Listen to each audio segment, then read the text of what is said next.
Salut à tous la team, j'espère que vous allez bien. Et on se retrouve aujourd'hui pour une nouvelle vidéo les frérots.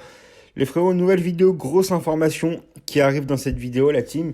Donc avant de commencer bien sûr, un maximum de likes s'il vous plaît. Likez, commentez, partagez. Dites-moi en commentaire ce que vous pensez un peu de cette vidéo, de cette information et surtout de ce joueur. Car aujourd'hui nous allons parler d'un nouveau joueur que le PSG a rencontré d'après les informations qui sont sorties dans les médias sportifs aujourd'hui. Le PSG, vous savez, comme vous le savez, a commencé à chercher un potentiel remplaçant à Kylian Mbappé. Alors Kylian Mbappé, écoutez, je pense que le Paris Saint-Germain commence vraiment à préparer son potentiel départ, à moins qu'il y ait vraiment un extrême retournement de situation d'ici là. Moi, ce que j'espère, bien sûr, parce que je pense qu'il faut tout faire pour le garder, mais bon, s'il doit partir, il faut accepter la réalité et comprendre les choses. La team, je vais essayer de vous mettre dans cette vidéo-là des extraits de ce joueur-là. Alors je vous promets rien parce que vous savez sur YouTube c'est un peu compliqué avec les droits d'auteur, les vidéos, tout ça et tout. Écoutez, je vais essayer. Au pire je me mangerai un avertissement les frérots pour vous, mais bon c'est pas grave. Au moins j'essaye, comme ça vous pouvez un peu juger le joueur parce que c'est un joueur qui est pas extrêmement encore connu, qui a un immense potentiel. Mais au moins comme ça je veux avoir votre avis en commentaire, ça pourrait être pas mal. Donc les frérots, l'agent de Karim Adeyemi a rencontré les dirigeants du PSG. C'est le mois de novembre pour le PSG. Des matchs importants arrivent entre autres la confrontation face à City dans 6 jours qui va déterminer l'avenir européen des Rouges et Bleus. Ce samedi déjà, le club de la capitale retrouve le Parc des Princes et la Ligue 1 en recevant le FC Nantes à 17h samedi prochain. Pourtant, chaque jour, on retrouve des rumeurs de transfert qui concernent le Paris Saint-Germain. Aujourd'hui, c'est le cas de Karim Adeyemi qui est évoqué en Allemagne. Et selon les informations de Florent Plettenberg de Sport 1, l'agent de Karim Adeyemi a rencontré aujourd'hui les représentants du Paris Saint-Germain à Paris. Le journaliste rapporte que les représentants du joueur continuent son tour d'Europe après avoir rencontré de nombreux clubs comme le FC Barcelone ou encore le Bayern Munich. À voir dans les prochains jours si l'attaquant du RB Salzbourg décidera de faire ses valises pour prendre la direction de la capitale française. Donc la team, ça c'est la première information. Il y a, à ce qui paraît, il y a Dortmund qui aurait proposé 35 millions pour Adeyemi parce que vous savez aussi que Dortmund prépare aussi le départ d'Haaland parce que je pense qu'Haaland aussi va se barrer de Dortmund l'année prochaine avec sa clause de 75 millions d'euros dans son contrat. Donc forcément, Haaland va forcément partir dans un autre club.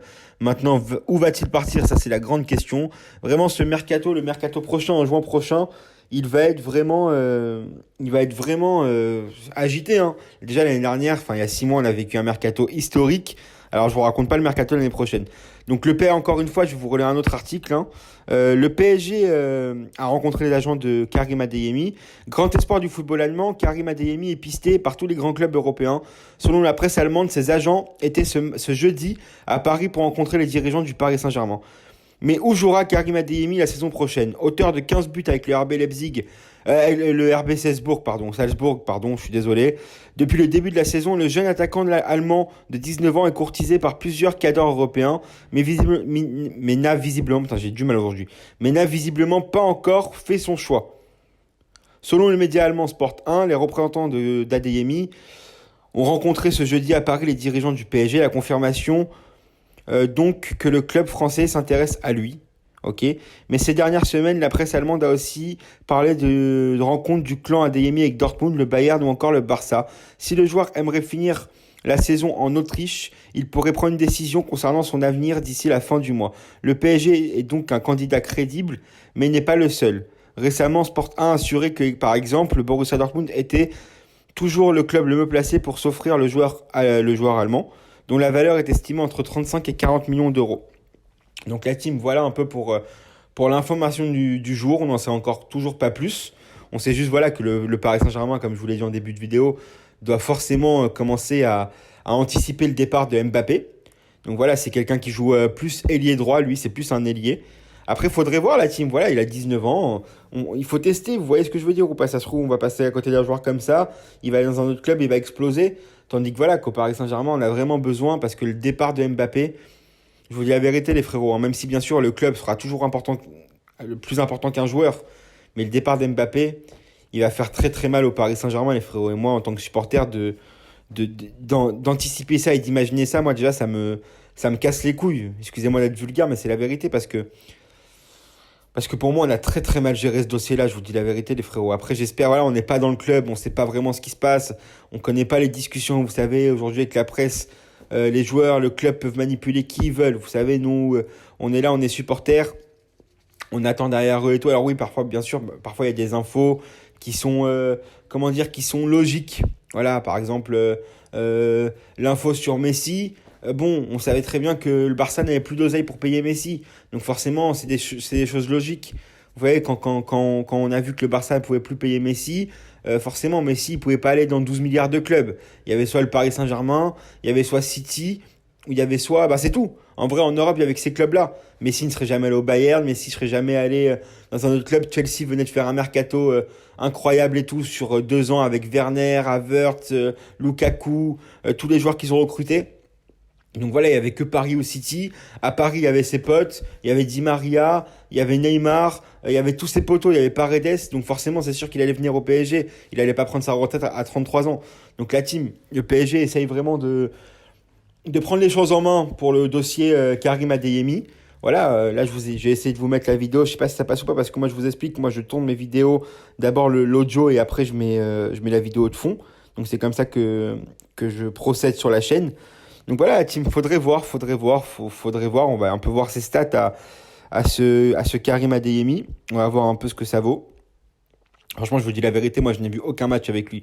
Je vais pas faire le mytho ici, les frérots. Moi je regarde pas Salzbourg. Franchement, frère, je regarde pas Salzbourg, tu vois. Donc voilà, le mec a été sélectionné avec l'Allemagne 3 fois. Donc ça c'est pas mal déjà, à 19 ans c'est bien.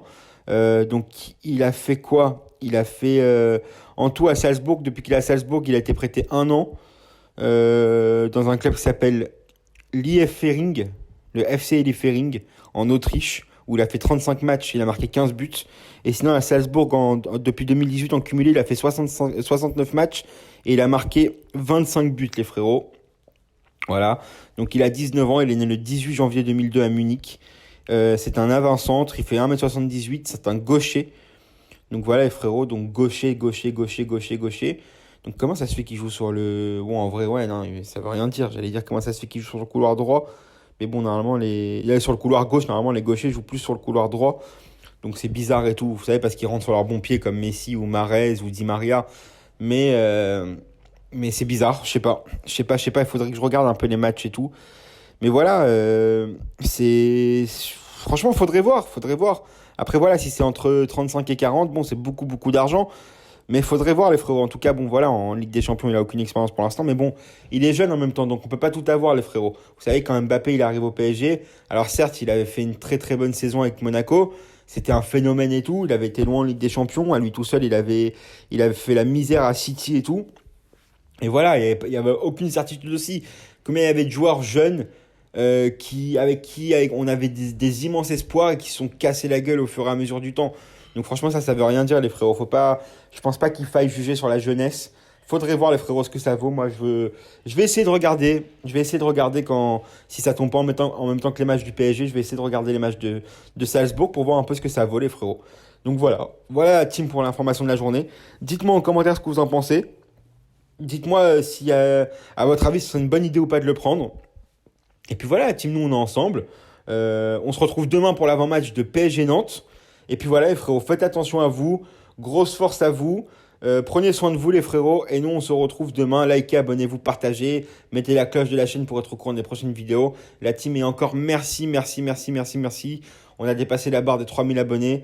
C'est vraiment un truc de fou, frérot. La chaîne, elle a un mois et 3 jours d'existence. Voilà, sur l'ancienne chaîne, on était pratiquement à 5000 abonnés en plus de temps. Donc les frérots, infiniment un grand merci à vous tous, vraiment pour votre soutien et votre force au quotidien. Et c'est vraiment un réel kiff de pouvoir parler de sa passion avec vous. Vraiment, ça fait plaisir, les frérots. Allez, faites attention à vous, passez une bonne fin de journée. Bon courage pour ceux qui vont en cours demain. L'approche du week-end arrive, la team, vous inquiétez pas. Et le Paris Saint-Germain, on rejoue samedi prochain à 17h. Voilà les frérots. Salut, bonne soirée, bye.